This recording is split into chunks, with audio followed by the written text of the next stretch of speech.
Pag nagsusulat ka, magsisimula dito sa taas. Tapos, baba. Yun. Tapos, isa ulit. Ay.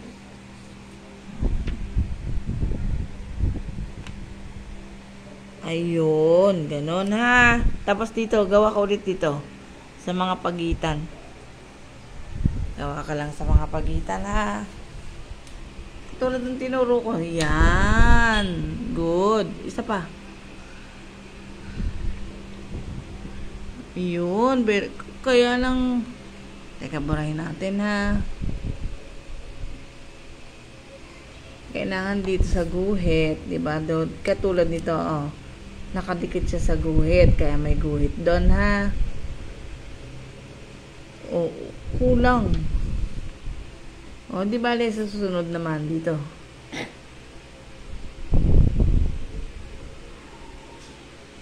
Oh, ano yung kinapus?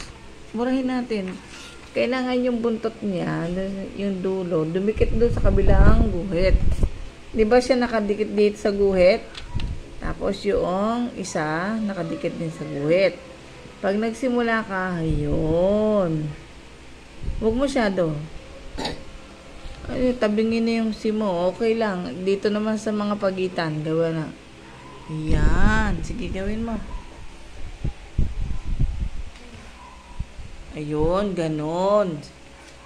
Diba? Huwag lalampas sa guhit, ha? Ayan. Oh, very good. Isa pa. Yung malaki, ganon din sa mga pagitan, ha? Para magaling kang sumulat, no? Laging simula sa taas. Patingin nga. Wow. Oh, isa pa. Yung J, oh, yan.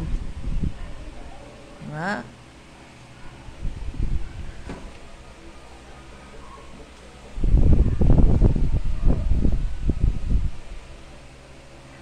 Yun. Very good.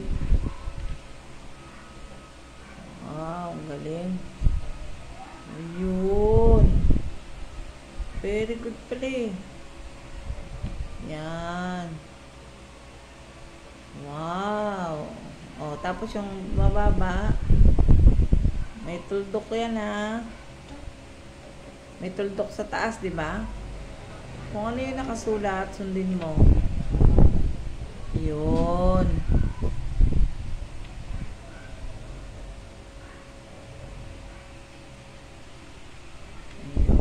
Very good. Patingin. Wow. O, sige. Tuloy-tuloy lang.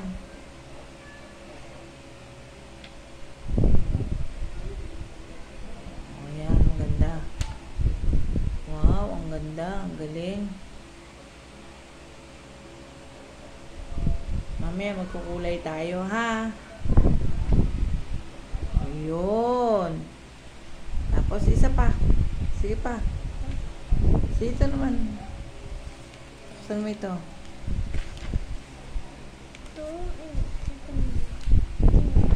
Oh, ito naman.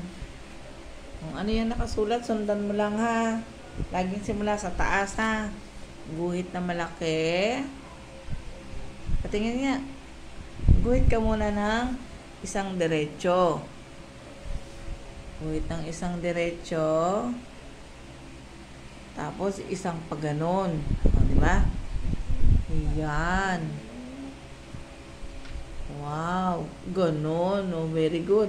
Isa pa. Ayan.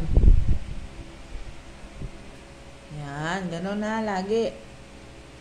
Mula, ayan. Pababa. Tapos, oh, very good.